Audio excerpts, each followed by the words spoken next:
I'm asking Scott Lopez to speak next. Scott will introduce himself. He is the founder of the New Mexico Nuclear Alliance and also participated in the trip to Crow Butte that I mentioned earlier.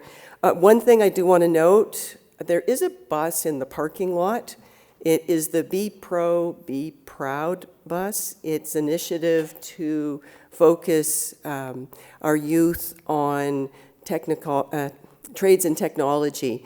It's open for touring if you'd like to see it during your lunch break or your coffee break. It's a great initiative that's really trying to get people more focused on the potential in trades. With that, I would like to welcome Scott to the stage. Scott Lopez, thank you very much for joining us. Scott will be speaking about what's new in New Mexico with nuclear. Thank you. All right.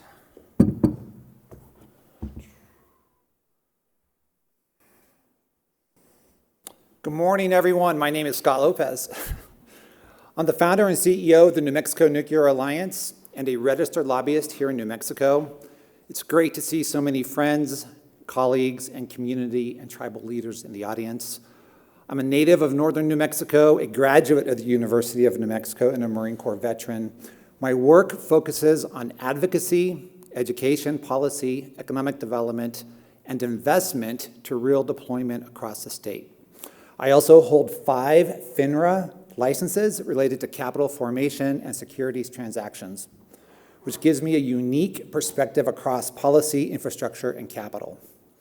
Before I go forward, and with deep respect, I want to begin by acknowledging that we're here on tribal land and thank the community here at Santa Ana Pueblo, Tamaya, for hosting us.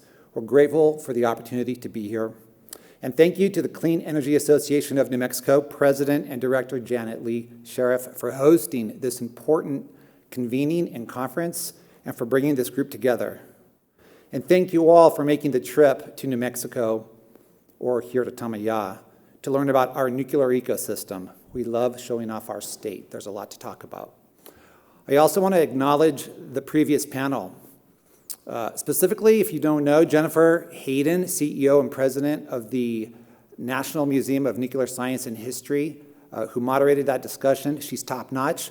I'll give a plug for the museum. It's an important partner in our advocacy and education efforts at the New Mexico Nuclear Alliance, and I encourage you to visit if you haven't had the opportunity.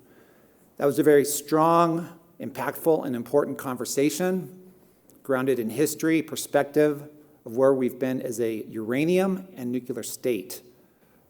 I'll be honest, abandoning uranium mines and cleanup is an issue that we constantly encounter when we're out in the field, talking to tribal, rural, state legislators in our work. It always gets brought up, and it should. I'm going to build on that session as we shift into what's happening now and where we're going. So let me start with what's happening right here in New Mexico. This is really a story about national security, advanced energy policy, innovation, and economic opportunity, all grounded in accountability, responsibility, and long-term stewardship. But what makes New Mexico different is that all these pieces are coming together at the same time and in the same place. New Mexico is one of the only places in the country where you can see the entire nuclear fuel system in one place, from uranium deposits, resources, and history, and new mining technologies such as in-situ recovery. And yes, I did have a chance to see a Kamiko ISR field in South Dakota, Nebraska. It was very impressive, the environmental stewardship and the technology. Big supporter of ISR. To enrichment with Urenco USA, located in Eunice, New Mexico.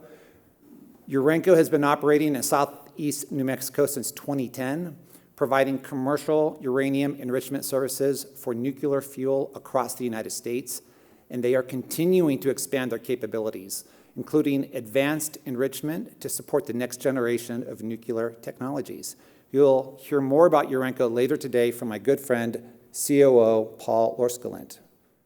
And then we have world-class and advanced energy technologies at Los Alamos and Sandia National Labs. They are precious assets and treasures for the nation. Where decades of work on the national security mission, advanced reactor design, fuel cycle research, modeling and simulation, and tech transfer are actively shaping the future of nuclear energy and advanced energy systems. And then to long-term waste isolation. At the Waste Isolation Pilot Plant, WIPP, in Carlsbad down south, the nation's only deep geologic repository for defense-related nuclear waste, authorized in 1979, certified in 1998, and operating since 1999, safely receiving waste from across the country and supporting the Department of Energy and the Department of War.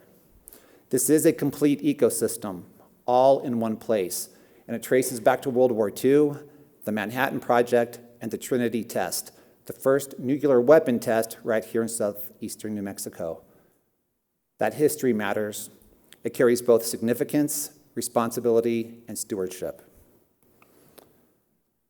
However, what makes New Mexico different isn't just the assets, it's how connected this nuclear ecosystem is. Because of our history with and proximity to the national labs and the strength of our workforce, we are seeing strong momentum from the private sector.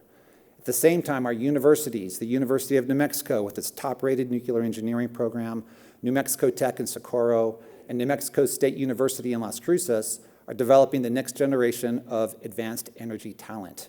And all of this happening across tribal communities, rural areas, and our metropolitan centers, all part of the same conversation, focus, concern, and vision. And there's tremendous collaboration amongst all of our stakeholders, our national labs, our private sector, our universities, our state agencies, our legislators, our federal delegation, and our communities and tribes. That conversation is about how we deliver reliable, affordable, carbon-free energy while creating economic opportunity, strengthening national security, and doing it with responsibility and long-term stewardship. The uniqueness of New Mexico is that it's a small state population-wise, about 2.1 million people.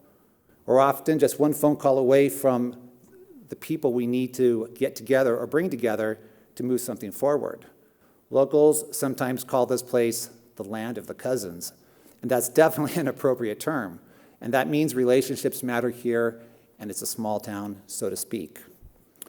That's where the New Mexico Nuclear Alliance operates, helping connect those relationships and mission into something tangible that builds trust and gets results.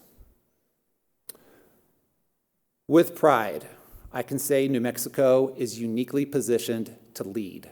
We have the ecosystem, the experience, the history, the talent, the patriotism, the infrastructure, and the alignment needed to move from concepts and research to deployment. The mission is real, the opportunity is real, and it's happening right here, right now. But back to the last panel. We have to acknowledge the full picture, and we do. From past uranium mining issues to downwinders, there are real impacts, and that is also part of our history. When we talk about the downwinders, for those of you who don't know, we're talking about families and communities who were exposed to radiation from the Trinity Site nuclear weapon test on July 16, 1945 in southern New Mexico, often without their knowledge or consent. Many experienced serious health impacts over time, and for decades, those stories went unrecognized. Those voices weren't heard. And that past and those realities matter. And then we continue to address them and learn from them, making sure they never happen again. Through community and legislative engagement, cleanup, accountability, and compensation, such as RECA, the Radiation Exposure Compensation Act, and through long-term stewardship. That includes supporting new technologies and companies focused on cleanup and remediation. Director Etzity mentioned one of those technologies, DISA Technologies. They're here at the conference, they'll be talking later. They are working on to address the impacts in a responsible and practical way. Because moving forward with nuclear energy means doing it the right way, with responsibility, integrity, leadership, and safety at the center of everything we do. The nuclear ecosystem in New Mexico is a major economic engine. It creates meaningful, real economic impact across the state. More than 35,000 jobs and over $9 billion in economic impact in the land of enchantment. Again, from the national labs to WIP to Urenco to private industry to our communities, universities, and tribes, this advanced energy ecosystem provides real economic opportunity. And that foundation, combined with our history and that 1 degree of separation we have here in New Mexico, that allows us to build what's coming next. I'm going to go a little bit deeper into the labs. At the center of all this is the labs, I believe, and WIP. Los Alamos and Sandia are not just research institutions. They are core to national security, advanced energy innovation, and the future of this industry. They drive world-class research, extraordinary economic impact, anchor a highly skilled workforce, and create real pathways for tech transfer into the private sector. The technical assistance the labs are providing to the new and emerging advanced reactor companies is tangible, it's significant, and it's happening real time today. And the mission of the labs is personal for me. I've had more than 30 family members work at Los Alamos over the last 80 years. My grandmother worked there for 58 years, and no kidding, she was part of Oppenheimer's original staff, with 6 family members currently working there today. And to be honest, I'm not unique in this regard. That's a pretty typical New Mexico story, part of who we are and what we are in the state. As mentioned earlier, the Waste Isolation Pilot Plant, WIP, the nation's only deep geologic repository of defense-related and DOE nuclear waste. I'm proud to say, they're proud to say, if my friend Bobby St. John was here, he'd be waving the flag. It has safely received more than 14,000 shipments from across the country, over 17 million miles of highways driven, supporting the cleanup of government nuclear materials, built more than 2,000 feet underground in a stable salt formation designed to isolate that material safely for thousands of years. And that has created world-class expertise right here in New Mexico in waste management and long-term stewardship. I know for a fact that WIP collaborates very closely with Sandia and LANL and New Mexico State University to monitor the groundwater, the air, the soil, all around the communities of Carlsbad, Artesia, and Eddy and Lee counties down south. Those folks are extremely dedicated and world-class at what they do, and they are ready to build on that mission. When you combine that with our overall nuclear ecosystem, I truly believe it's one of a kind, and it is an unmatched capability for the country. And that capability is what's driving what comes next. In New Mexico, we're seeing strong private sector momentum across advanced energy technologies. In advanced reactors, again, small modular reactors to microreactors, companies like industry-leading Kairos Power are already building and scaling with more than 200 employees and a growing presence in Albuquerque, integrating research, workforce, and advanced manufacturing. What's also exciting is that Kairos Power has signed a $500 million power purchase agreement with the Tennessee Valley Authority and Google to help power AI data centers in the early 2030s, setting the business model and the use case for SMRs. We're also seeing the emergence of a fusion energy ecosystem, as evidenced by Pacific Fusion establishing a major $1.2 billion research and development facility south of Albuquerque. Proximity to the national labs and access to the workforce are 2 key reasons why those companies came to New Mexico, specifically to this area. In space nuclear, companies like Space Nuclear Corporation, aka Space Nukes, and no, they're not dropping nukes from orbit. They are located in Los Alamos and advancing next generation propulsion and power systems in space. What does that mean? Microreactors, kilowatt sized, for spacecraft in lunar exploration in Mars. Accelerating world deployment and national security mandates. The CEO of Space Nukes told me recently, It's really nice being able to tap 18,000 PhDs up in Los Alamos when he needs support or consulting or to hire people. In nuclear medicine, New Mexico-based Eden Radioisotopes is working to expand domestic production of critical medical isotopes and strengthen an important healthcare and national supply chain capability. We're very proud that Eden licensed their SMR technology from Sandia National Labs, is planning to build their manufacturing facility in southeast New Mexico, starting within the next 24 to 36 months. And the state of New Mexico is backing the development of a quantum initiative in partnership with DARPA, building and recognizing the synergies with Sandia and Los Alamos, tied directly to data centers, artificial intelligence, high-performance computing, and of course, national security. For me, it would be great to see New Mexico-led SMRs play a role in providing that reliable baseload power for those quantum and advanced technology initiatives. And you may not know this unless you live in New Mexico or from Albuquerque, but we also have 2 Air Force Research Laboratory directorates at Kirtland Air Force Base, which is where you flew into at the Sunport, the Space Vehicles Directorate and the Directed Energy Directorate.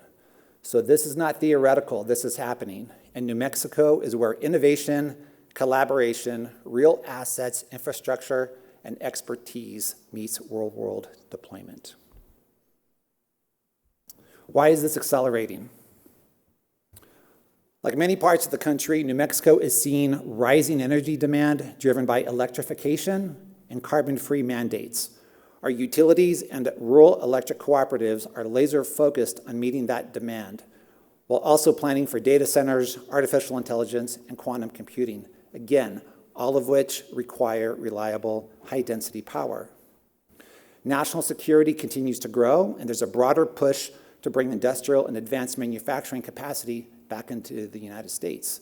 New Mexico is beginning to get its fair share of those opportunities for the reasons I've described earlier. At the same time, our grid, like most grids, is under pressure. It needs to be updated, and we need more transmission lines.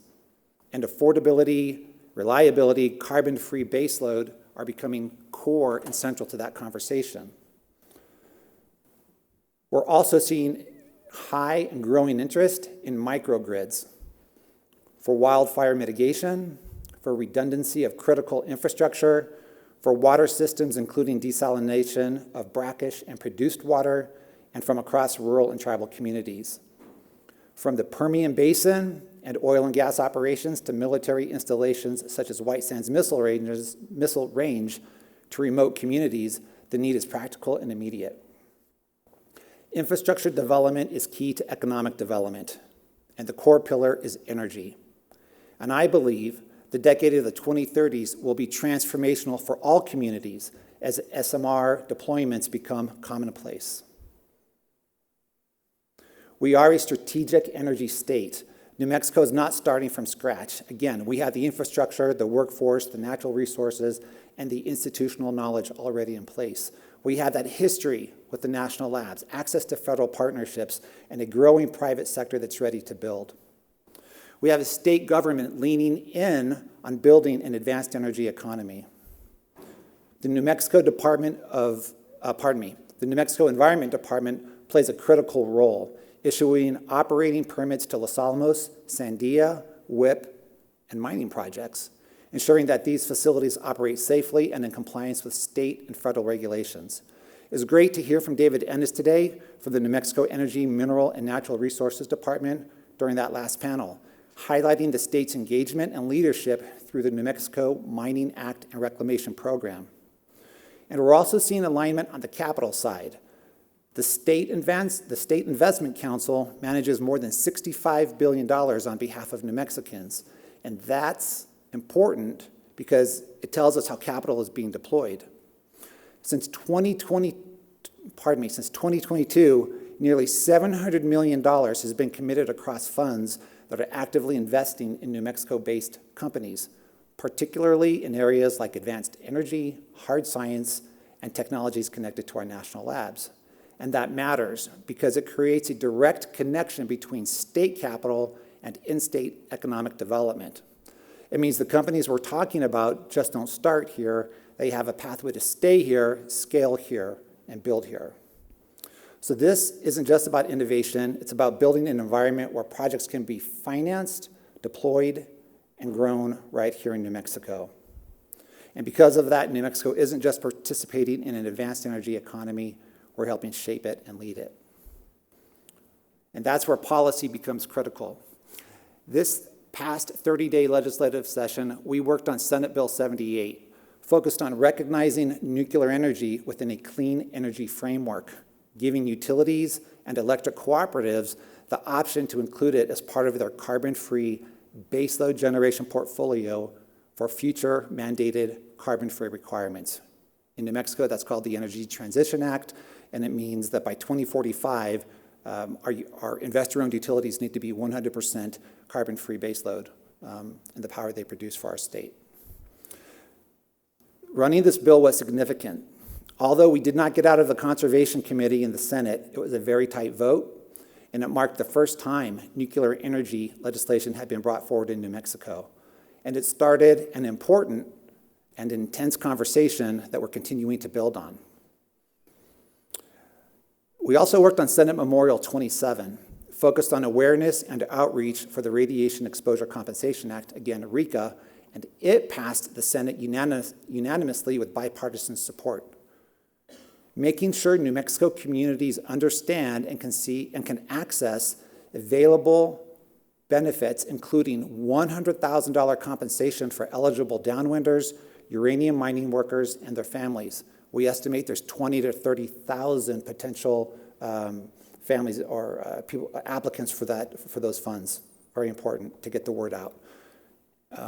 For those of you from New Mexico, we have until the end of 2027, December 31st, to get people to get their applications in. And at the New Mexico Nuclear Alliance, we are laser focused on that community engagement, working with our partners. We supported the $20 million state appropriations for abandoned uranium mine cleanup and remediation, and we will continue to do so in future legislative sessions.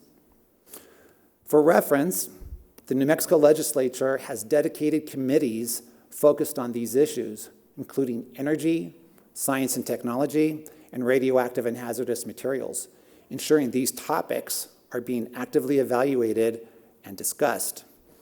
And we'll be fully engaged through the interim committee process, which starts in June, building relationships, educating stakeholders, and laying the groundwork ahead of the 2027 60-day session. And critically important, there are organizations and communities focused on abandoned uranium mine cleanup, tribal sovereignty, environmental protections. They are not wrong. We respect their positions. The concern is real and understandable. We engage, we build trust, we listen, as highlighted by the previous panel. But I want to be clear, we also have a responsibility to help build affordable, reliable, resilient, carbon-free energy. And in New Mexico, that delicate balance, and I mean very delicate balance, is built on trust, education, outreach, sensitivity, integrity, and in relationships. Because ultimately policy and ultimately deployment doesn't move on its own. It moves when there's long-term relationship and alignment. And that alignment and collaboration is taking shape in a real way. Again, we're seeing it across New Mexico, across our national labs, our private sector, our state agencies, our legislators, our federal delegation, and our communities and tribes. And we embrace and will continue that work, starting with the first ever New Mexico Nuclear Alliance event, the inaugural Los Alamos SMR Forum on August 25th. It's going to be a technical conference one day focused on SMRs. This will be a convening, bringing together leaders from across DOE, industry, utilities, cooperatives, investors, and community and tribal leadership, all focused on the latest development and updates on how we move small modular reactors and microreactors from design to real-world deployment. That's exciting because there's quite a few of the advanced reactor companies are trying to meet the July criticality test set forth by the administration. We want to see who actually can get to criticality for the reactor design by this summer and invite them to be at the conference or the forum. It will be held live and streamed online, so we can bring in participants from across the country and internationally. And as somebody from northern New Mexico who grew up 20 minutes away from Los Alamos National Lab, and I kind of told you my personal connection there, the lab is where a lot of this started. And so to have a forum dedicated right there in the heart of it is something that we take a lot of pride in, and we invite all of you to come join us. So to wrap it up, because it's lunchtime, thank you. The New Mexico Nuclear Alliance is here to be a partner and a resource in this important work. Thank you again to Clean Energy Association of New Mexico. I look forward to continuing the conversation and building relationships with all of you. Thank you. Let's get some lunch and enjoy the rest of the conference.